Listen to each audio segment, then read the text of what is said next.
بسم اللہ الرحمن الرحیم۔ السلام علیکم پاکستان۔ ناظرین کیسے ہیں آپ؟ ٹھیک ٹھاک ہیں؟ امید کرتا ہوں بالکل ٹھیک ٹھاک ہوں گے۔ ناظرین جیسا کہ آپ سب جانتے ہیں کہ میں آپ تمام دوستوں کے لیے آج کی شخصیت پروگرام لے کر آیا کرتا ہوں۔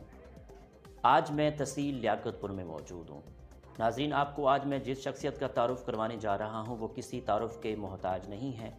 آپ قانون دان ہیں، آپ سیاست دان ہیں۔ محمد سمیع اللہ خان صاحب ہمارے ساتھ موجود ہیں، اور آپ کے جو والد صاحب محروم تھے حاجی محمد سیف اللہ خان صاحب تھے۔ آپ ایم پی اے بھی رہ چکے تھے، ایم این اے بھی ہیں، اور لیڈر آف اپوزیشن، قومی اسمبلی، وفاقی وزیر و مذہبی امور بھی آپ رہ چکے تھے۔ تو آج ہم محمد سمیع اللہ خان صاحب سے سیاسی حوالے سے بات چیت کریں گے، اور وکلا برادری کے کیا مسائل ہیں اس حوالے سے بات چیت کریں گے۔ تو آئیے محمد سمیع اللہ خان صاحب سے بات کرتے ہیں۔ السلام علیکم سر۔ وعلیکم السلام۔ سر کیسے ہیں آپ؟ شکر ہے اللہ تعالیٰ کا، آپ سنائیں؟ ٹھیک میں ٹھاک؟ بالکل ٹھیک ٹھاک ماشاء اللہ سر، بہت شکریہ آپ نے ہمیں قیمتی ٹائم دیا۔ آپ کا بہت شکریہ، آپ تشریف لائے ہیں، اور اہم موضوعات پر آپ سے انشاءاللہ تبادلہ خیال ہوگا انشاءاللہ۔ سر آپ نے اپنی ابتدائی تعلیم کہاں سے حاصل کی اور تعلیمی سفر کیسے رہا؟ میں نے الحمدللہ اپنا میٹرک الہ آباد گورنمنٹ ہائی اسکول الہ آباد سے کی ہے۔ گریجویشن میں نے گورنمنٹ ڈگری کالج لیاقت پور سے کی ہے، اور ایل ایل بی کراچی سے کی ہے۔ سر آپ کو بیسیکلی تو آپ ایک سیاسی گھرانے سے تعلق رکھتے ہیں۔ سر آپ کو وکیل بننے کا شوق کیسے پیدا ہوا؟ وکیل بننے کا شوق دراصل میرے والد صاحب بھی وکالت کے پیشے سے منسلک تھے، اور الحمدللہ وہ ماہر قانون بھی تھے، ماہر آئین بھی تھے، تو ان کی وجہ سے میں نے اس شعبے کا انتخاب کیا ہے، کیونکہ مجھے یہ شعبہ ان کی وجہ سے پسند بھی تھا، اور لوگوں کے مسائل جو عدالتی امور میں ہوتے ہیں وہ بھی شوق تھا کہ ان کے مسائل حل کرائے جائیں، اس لیے میں نے اس شعبے میں آنا زیادہ پسند کیا ہے۔ ماشاءاللہ آپ کے والد صاحب ایم این اے رہے تھے، حاجی سیف اللہ خان محروم صاحب۔ انہوں نے الیکشن میں کتنی دفعہ حصہ لیا اور کتنی دفعہ ایم پی اے بنے اور ایم این اے بنے؟ ڈیٹیل سے گائیڈ کیجیے گا۔ میرے والد صاحب سن 1970 میں ایم پی اے بنے، پھر سن 1970 میں ایم پی اے بنے، پھر 1985 میں خانپور سے انہوں نے قومی اسمبلی کا الیکشن لڑا، اور الحمدللہ بہت بھاری اکثریت سے کامیاب ہوئے۔ پھر اسی اسمبلی میں ہی 1985 کی جب جنیجو صاحب کا دور تھا، وہ لیڈر آف دی اپوزیشن بھی آزاد گروپ ہوتا تھا، آئی پی جی اسے کہتے تھے، انڈیپینڈنٹ پارلیمنٹری گروپ، جس میں سید فخر امام صاحب تھے، جاوید ہاشمی صاحب تھے، سیدہ عابدہ حسین تھیں، میر ظفر اللہ جمالی تھے، میر ظفر اللہ جمالی صاحب بھی تھے، تو یہ صاحبان، الہی بخش سومرو صاحب بھی تھے۔ تو اس گروپ کی قیادت جو ہے وہ میرے والد صاحب کافی عرصہ کرتے رہے۔ اس کے بعد میرے والد صاحب جنیجو صاحب کی کیبنٹ میں شامل ہوئے، اور وفاقی وزیر مذہبی امور کا عہدہ انہوں نے سنبھالا۔ ٹھیک سر، آپ نے بلدیاتی الیکشن میں کب حصہ لیا تھا، اور آپ نے ایم پی اے کا الیکشن بھی لڑا تھا؟ دراصل میں نے بلدیاتی سب سے پہلے سن 1983 میں حصہ لیا تھا، میں کونسلر منتخب ہوا، اور پھر الہ آباد یونین کونسل کا میں چیئرمین بنا تھا۔ اس کے بعد مختلف ادوار میں میں کچھ 3 یا 4 مرتبہ ممبر ضلع کونسل منتخب ہوا ہوں۔ پھر میں الہ آباد کا 2001 میں ناظم بھی منتخب ہوا تھا۔ 2002 میں نے پیپلز پارٹی کے ٹکٹ پر الیکشن لڑا، لیکن مجھے کہنے میں باک تو نہیں ہونا چاہیے کہ کاف لیگ کا دور تھا، جنرل پرویز مشرف کا دور تھا، اور اس قدر شدید دھاندلی کرائی گئی ہماری طرف کہ وہ الیکشن ہمیں ہارنا پڑا۔ سر جب آپ ناظم بنے تھے، آپ کے والد صاحب ایم این اے بنے تھے، تو آپ کے دور میں الہ آباد میں کون سے ترقیاتی کام ہوئے تھے جو آج کل تو نہیں ہو رہے؟ آپ کے دور میں کون سے کام کروائے تھے آپ نے؟ الہ آباد خاص طور پر جب 1973 کا فلڈ آیا تھا، اس کے بعد الہ آباد کا انفراسٹرکچر تقریباً تباہ ہو چکا تھا، خاص طور پر ہمارا ہائی اسکول وہ بالکل ختم ہو گیا تھا۔ لیاقت پور سے الہ آباد کی روڈ بالکل ختم ہو گئی تھی. الہ آباد سے جو دیگر روڈز تھیں جس طرح خان بیلہ کی، جان پور کی، یہ روڈز بھی تقریباً ختم ہو گئی تھی. تو میرے والد صاحب نے سن 1973 کے فلڈ کے بعد نہ صرف الہ آباد کا ہائی اسکول، اس سے ملحقہ جو سڑکات تھیں وہ، اس کے علاوہ جتنے بھی جیسے پرائمری اسکول ہو گئے علاقے میں، میتلے کا ہو گیا، اپنا دوسرے جو پرائمری اسکول، ہائی اسکول جن کی بلڈنگز تباہ ہو چکی تھیں اور انفراسٹرکچر تباہ ہو چکا تھا، وہ دوبارہ ری بلڈ کرایا. اور الحمدللہ آج بھی وہ عمارات، آج بھی وہ سڑکیں موجود ہیں اور لوگ اس سے مستفید ہو رہے ہیں. آنے والے دور میں آپ ایم پی اے کا الیکشن لڑیں گے؟ میرا ابھی اپنا تو ارادہ نہیں ہے، اگر ہمارے خاندان میں سے کسی کا ارادہ ہوا تو پھر انشاءاللہ ضرور حصہ لیں گے. خان صاحب، الہ آباد کی تاریخ کیا ہے؟ الہ آباد شہر کب بنا؟ اس کی اہمیت کیا ہے؟ الہ آباد بہت پرانا قصبہ ہے. اس کی تاریخ اگر میں یہ کہوں کہ یہ 500 سال سے بھی پرانا قصبہ ہے تو اس میں غلط نہیں ہوگا. لیکن الہ آباد جو مشہور ہوا اور الہ آباد آباد زیادہ طریقے سے ہوا کہ جب نواب آف بہاولپور سب سے پہلے سندھ سے الہ آباد آ کے انہوں نے قیام کیا، اور الہ آباد میں آج بھی ان کے کچھ ایک مسجد وغیرہ موجود ہے. یہ 1772 میں اس تاریخوں اس سن میں آئے تھے، اور پھر اس کے بعد یہاں سے ہی وہ ڈیرہ نواب صاحب احمد پور اور وہاں منتقل ہوئے تھے. اس لیے الہ آباد کا قصبہ ایک تاریخی حیثیت رکھتا ہے اور بہت قدیم قصبہ ہے. الہ آباد کے کون سے مسائل ہیں؟ الہ آباد میں اب اگر میں ذکر کروں تو ایک مسئلہ نہیں ہے بلکہ وہ تقریباً مسائلستان بن چکا ہے. الہ آباد میں سب سے بڑا مسئلہ سیوریج کا ہے جو اس وقت ہے. دوسرا جو یہ بجلی کا مسئلہ بہت زیادہ ہے. اس کے علاوہ جو الہ آباد کی گلیاں ہیں وہ جو ایک وقت میں 60s میں میرے والد صاحب نے بنوائی تھیں اور سارا کیا تھا، اس کے بعد ہم لوگوں نے بنوائی تھی. اس کے بعد الہ آباد میں ایسا کوئی خاص ترقیاتی کام نہیں ہوا. البتہ کچھ سید مسعود عالم صاحب ہمارے ایم پی اے تھے، ان کے دور میں کچھ کام ہوا ہے، یا اب سید مبین احمد صاحب ایم این اے ہیں، ان کے دور میں کچھ کام ہوا ہے. لیکن اس طرح سے نہیں ہوا جس طرح سے کہ ایک شہر کے پورے مسائل حل ہو جائیں. ماشاءاللہ آپ سیاستدان ہیں اور آپ کے والد صاحب بہت بڑے سیاستدان رہے ہیں. آپ کیا سمجھتے ہیں کہ اس وقت تحصیل لیاقت پور کے کون کون سے بڑے مسائل ہیں؟ اس وقت تحصیل لیاقت پور میں سب سے بڑا مسئلہ جو ہے وہ تعلیم کا ہے. ٹھیک. اور اس وقت صرف گرلز اور بوائز اس میں ڈگری کالجز کی حد تک ہیں، اس سے آگے کا کوئی نہیں ہے. تو اگر کیونکہ ہم بہاولپور اور رحیم یار خان 100 کلومیٹر کے فاصلے پر ہیں، ہمارا اگر سب سے بڑا یہی مسئلہ تعلیم کا حل ہو جائے کہ ہمیں یہاں کسی یونیورسٹی کا کیمپس مل جائے تو ہمارا تعلیم کا مسئلہ حل ہو جائے گا. اس کے علاوہ ہمارا بنیادی جو سہولت ہے اس کی صحت کے حوالے سے کہ ہمارا جو تحصیل ہیڈ کوارٹر ہاسپٹل ہے پورے تحصیل میں، اتنی بڑی آبادی میں صرف ایک ہے، لیکن اس میں بھی وہ سہولیات نہیں ہیں جو ایک ڈسٹرکٹ ہیڈ کوارٹر ہاسپٹل کو حاصل ہیں. اور ہمارے جو چھوٹے جہاں پر بھی رورل ہیلتھ سینٹرز ہیں انہیں کم از کم اپ گریڈ کر کے تحصیل ہیڈ کوارٹر والے ہسپتال کا درجہ دینا چاہیے، اور جو تحصیل ہیڈ کوارٹر ہاسپٹل ہے اس کو ڈسٹرکٹ ہیڈ کوارٹر ہاسپٹل والا درجہ دے کر اپ گریڈ کرنا چاہیے. پھر ہمارے جو صحت کے حساب سے اور لوگوں کو جو یہ مسئلہ ہے شاید اس طرح سے حل ہو جائے گا انشاءاللہ. سر، لیاقت پور کو ضلع بنوانے کے لیے آپ کا کیا پوائنٹ آف ویو ہے؟ ضلع بننا چاہیے؟ لیاقت پور کا ضلع سب سے اہم ہے.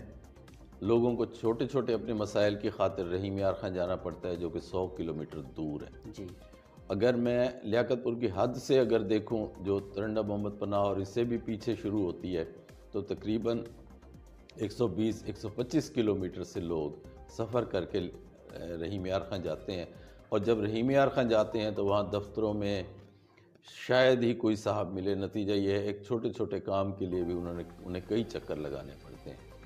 لیاقت پور کا ضلع عرصہ دراز سے یہاں کے لوگوں کی خواہش ہے اور ڈیزرو بھی کرتا ہے کہ لیاقت پور ضلع ہونا چاہیے. بلکہ میں تو اگر دیکھا جائے جتنی ہماری اس وقت پنجاب کی ہر تحصیل کی آبادی بڑھ چکی ہے، میرا تو خیال ہے کہ اب تقریباً ہر تحصیل کو ہی ضلع کا درجہ دے دینا چاہیے تاکہ دیگر تحصیلوں کے ساتھ کسی تحصیل کا مقابلہ نہیں ہونا چاہیے. سر اگر تاجر برادری کی بات کروں تو لیاقت پور میں تاجر برادری کے کیا مسائل ہیں، آپ کیا دیکھتے ہیں؟ تاجر برادری سے اتنا میرا یعنی کہ تعلق تو ہے نہیں کیونکہ میرا یہ پیشہ نہیں ہے. جی. لیکن لازمی بات ہے جب لوگوں کے اندر خوشحالی نہیں ہوگی اور ہماری جو زیادہ تر معیشت ہے وہ زراعت کے اوپر چل رہی ہے، لیکن زراعت کا بھی حال اس وقت بہت پتلا ہے. تو تاجر برادری کا جو سب سے بڑا مسئلہ ہے میرا خیال ہے ان کا انکم ٹیکس کا بھی ہوگا، ٹیکسز کا بھی ہوگا، مہنگائی کا بھی ہوگا.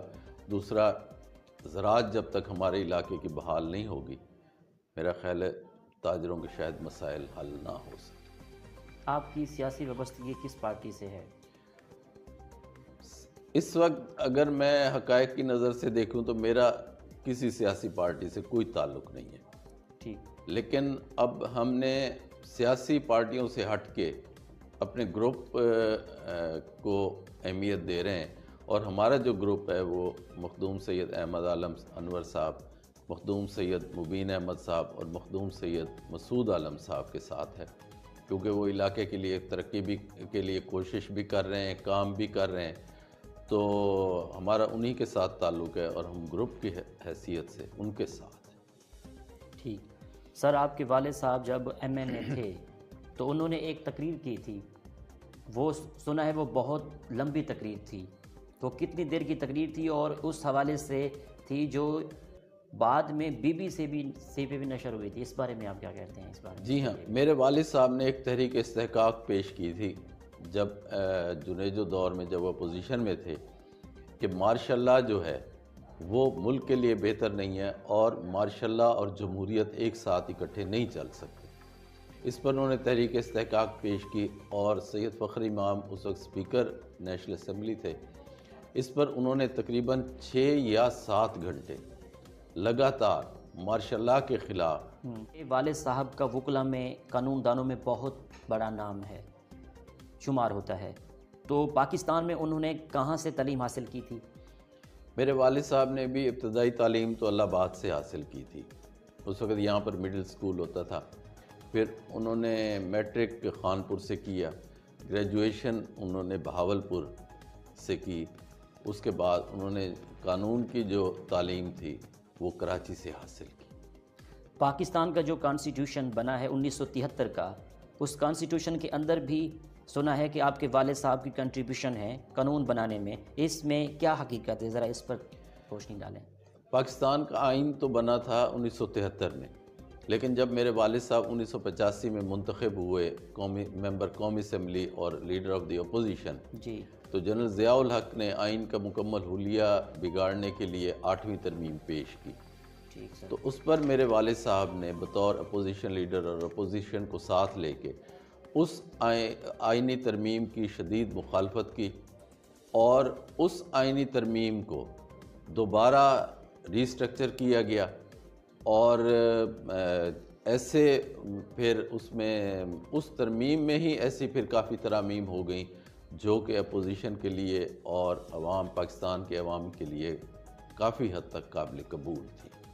اس لیے 8ویں ترمیم جو کہ میرے والد صاحب کے نام سے بھی منسوب ہے اور اس کا جو محنت میرے والد صاحب نے اس ترمیم کی وجہ سے کہ تقریباً 40 دن قومی اسمبلی کا اجلاس بلا تعطل اس ترمیم کی وجہ سے ہوتا رہا اور آخرکار میرے والد صاحب کی قیادت میں اپوزیشن کامیاب ہوئی اور جنرل ضیاء الحق کو اپنا اصل بل واپس لے کر 8ویں ترمیم کا دوبارہ نیا بل دے کر قومی اسمبلی سے منظور کرانا پڑا. ماشاءاللہ. سر ماشاءاللہ آپ وکیل ہیں، قانون دان ہیں، سیاست دان بھی ہیں. لیاقت پور کے وکلا کے کیا مسائل ہیں؟ لیاقت پور کے وکلاء کیونکہ ہم ہیڈ کوارٹر سے بہت دور ہیں، لاہور سے بہت دور ہیں، بہاولپور سے کافی دور ہیں، رحیم یار خان سے کافی دور ہیں. ہماری ماشاءاللہ عدالتیں تو اچھی بن چکی ہیں، لیکن جو ہمارے نوجوان وکلاء آ رہے ہیں ان کے لیے سب سے پہلا مسئلہ یہاں چیمبرز کا ہے کہ ان کے پاس چیمبرز نہیں ہیں. اگر جگہ بھی پڑی ہے، اگر ہماری جو ریونیو ڈپارٹمنٹ ہے، گورنمنٹ ہے، وہ چاہے تو جگہ دے سکتے ہیں اور ہمارے نوجوانوں کو چیمبرز مل سکتے ہیں.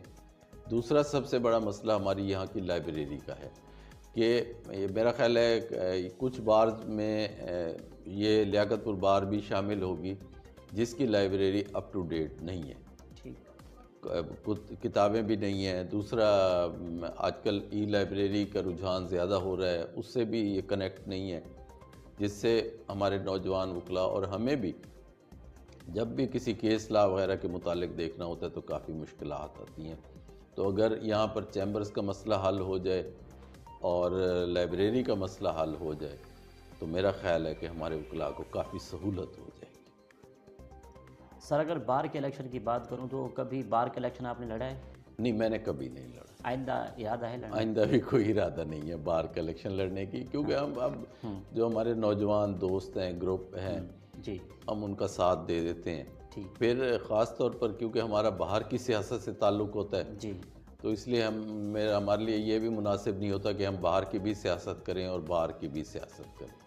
ٹھیک، اس لیے باہر کی سیاست کرنا میں نے پہلے کوئی وہ کیا ہے، کنٹیسٹ کیا ہے، نہ ہی میرا آئندہ کوئی ارادہ ہے. ٹھیک ہے سر. بار اور بینچ کے تعلق کو کیسے بہتر کیا جا سکتا ہے؟ بار اور بینچ کے تعلق میں بہت زیادہ فقدان ہے، اس لیے کہ جج صاحبان یا وکلاء صاحبان صرف اس وقت بات کرتے ہیں جب وہ عدالت کے اندر کھڑے ہوں. اگر ان کی آپس میں کوارڈینیشن ہو جائے، ایسے مسائل جو قانونی لحاظ سے جج صاحبان کے ساتھ ہیں یا جج صاحبان کو وکلاء کے ساتھ ہیں، اگر بار روم میں ایک میٹنگ 1 مہینے کے بعد یا 2 مہینے کے بعد متعلقہ جج صاحبان کی اور وکلاء کی ہو جایا کرے، جس میں وکلاء صاحبان اپنی مشکلات بتائیں، جج صاحبان اپنے جو انہیں وکلاء سے کوئی گریوینسز ہوتی ہیں وہ بتائیں، تو میرا خیال ہے یہ ایک، اور اس پریکٹس کو ہائی کورٹ اور سپریم کورٹ تک جانا چاہیے. تو میرا خیال ہے کہ کافی حد تک حالات دونوں طرف بینچ اور بار کے درست ہو سکتے ہیں. اچھا سر، اس حوالے سے بتائیں، کہا جاتا ہے کہ جہاں سڑکیں بن جائیں تو وہاں ترقی ہو جاتی ہے، تو آپ کیا کہتے ہیں کہ لیاقت پور کی کون سی اہم راستے ہیں جو اچھے بننے چاہیے تاکہ لوگوں کو سہولت میسر ہو؟ اس بارے میں آپ کا کیا پوائنٹ آف ویو ہے؟ اصل میں میرا ایک پوائنٹ آف ویو ہے شروع سے کہ جو ڈیولپمنٹ فنڈ ہے، پہلے نمبر پر تو وہ بلدیاتی اداروں کا حق ہے، لیکن بلدیاتی ادارے جو ہیں وہ عرصہ دراز سے ڈیڈ ہوئے پڑے ہیں.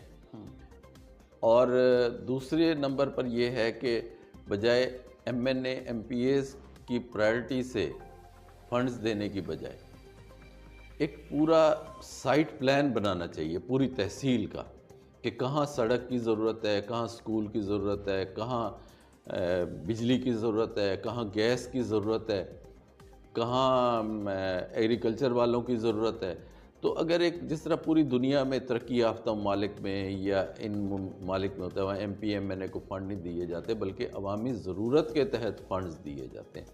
تو اگر عوامی ضرورت کو ملحوظ خاطر رکھ کے ایک سائٹ پلان ہر تحصیل کا بنا دیا جائے اور پرائرٹی فکس کر دی جائے کہ اتنی سڑکات اس سال بنیں گی، اتنی اگلے سال بنیں گی، اتنا فنڈز گورنمنٹ سے ملے گا، تو میرا خیال ہے کہ ہمارے مسائل حل ہو سکتے ہیں. لیکن ابھی کیونکہ M N As M P As کے ہاتھ میں ہے تو انہیں جس حساب سے فنڈ ملتا ہے اس حساب سے وہ کوشش تو کر دیتے ہیں، لگا دیتے ہیں.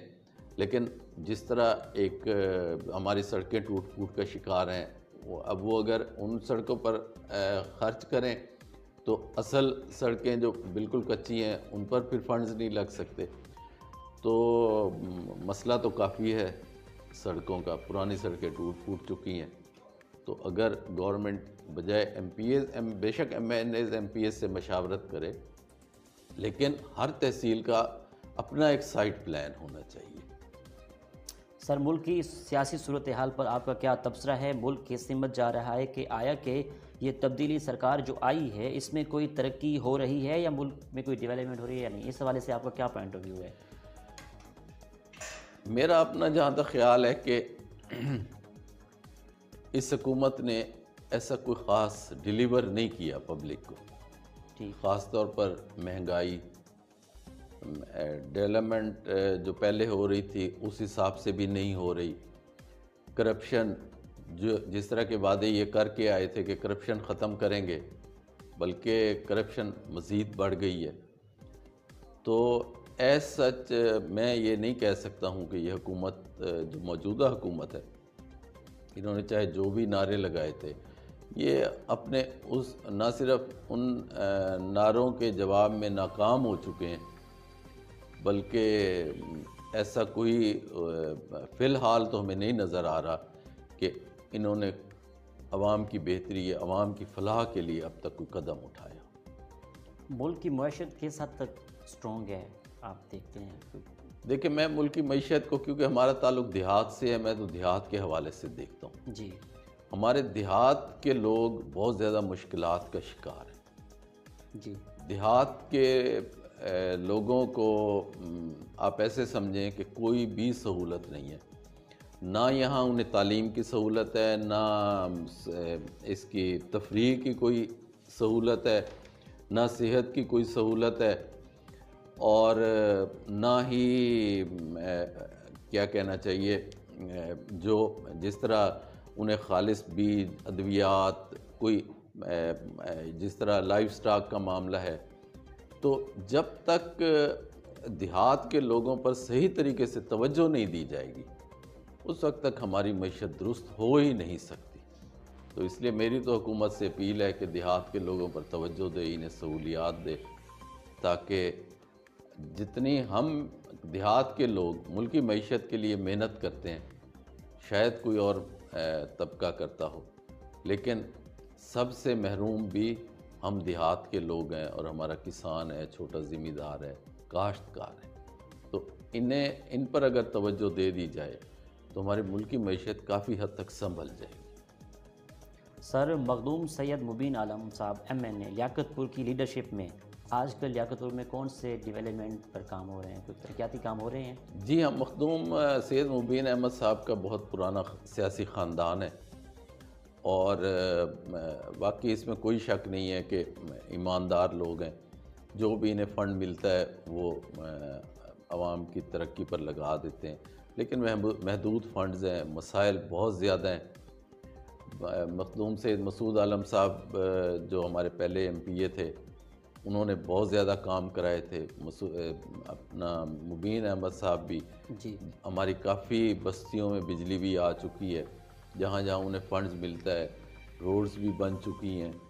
اب سنا ہے کہ تحصیل لیاقت پور کے ہاسپٹل کو بھی اپ گریڈ کروا رہے ہیں۔ تو جو ان کی حد تک ہے وہ کوشش کر رہے ہیں، لیکن ہمارے مسائل بہت زیادہ ہیں۔ سر یہ تو سیاست کی ہم نے باتیں کی، اگر میں آپ کی پرسنل لائف کو ڈسکس کروں تو آپ کے دن کا آغاز کیسے کرتے ہیں؟ دن کی مصروفیت کیا رہتی ہے؟ ایک تو عدالت میں آپ آتے ہیں، پھر عوام کے مسائل حلقے میں سنتے ہوں گے، اس حوالے سے بتائیں گے۔ بس صبح اللہ تعالیٰ کا نام لے کے اٹھتے ہیں، اس کے بعد عدالت آ جاتے ہیں، یہاں پر جو بھی اپنے کیسز ہوں یا لوگوں کے کام ہوں وہ کرتے ہیں، پھر کہیں کوئی شادی، غمی، خوشی، اس میں شرکت کرنا پڑتی ہے۔ باقی ہائی کورٹ بھی جانا پڑتا ہے، جی، اگر کوئی کیس ہو، کوئی معاملہ ہو یا کوئی مسئلہ ہو تو رحیم یارخان وغیرہ بھی جانا پڑتا ہے۔ بس شام کو گھر چلے جاتے ہیں اور اللہ تعالیٰ کا نام لے کے گھر میں ہی باقی وقت گزرتا ہے۔ کس طرح کے کیس ہینڈل کرتے ہیں، سول یا دیوانی؟